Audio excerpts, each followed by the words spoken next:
Um, so, he had this turbulent relationship,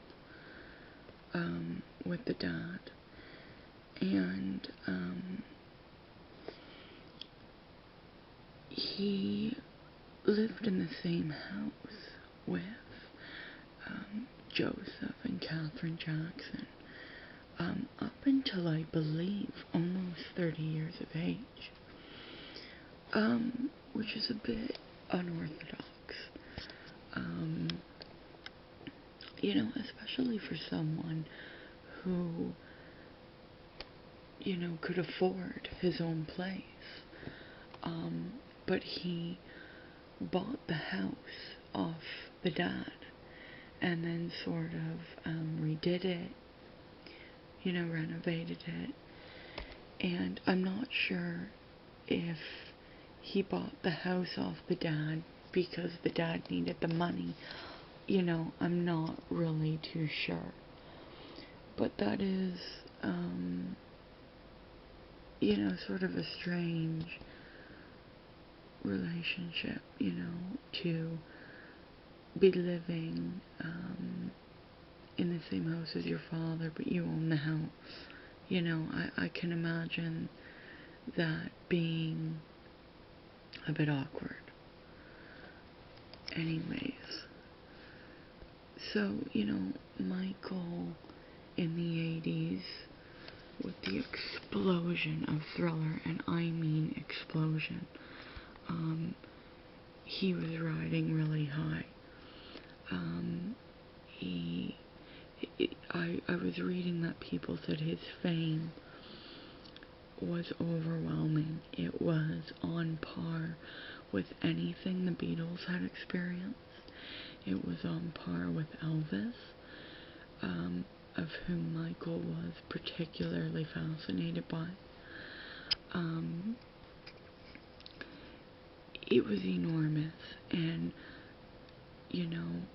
when I was doing some research, I read something where somebody had said, I believe it was a lady by the name of Suzanne DePass, who worked for Motown and knew Michael very, very well.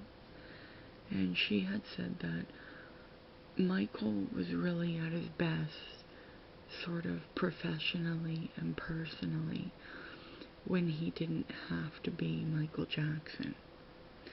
And I think that's quite a profound thing to say. And what she's basically saying is that he was really more at peace before the pressure of having to live up to Thriller. Because Thriller was just such a success, and he could never top it. And it almost really kind of haunted him. And I mean, how could it not, right?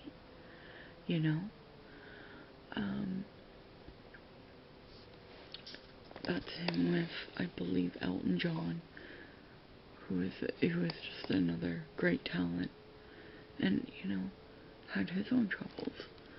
But, and, a lot of people don't know this, but Elton was very instrumental in getting Michael help in the early 90s, because Michael, he ran into a bit of, painkiller addiction, and, Elton really encouraged him to go to rehab, and Michael actually went. I don't think it was that successful, but, he did go. And that's the black and white video, I believe. And, I remember being a very, very young girl. I think I was like 5 or 6 years old when that video was released. And I remember watching that because, it debuted on, Fox and MTV, and all at the same time on like a Sunday night or something, and I remember watching that with my family.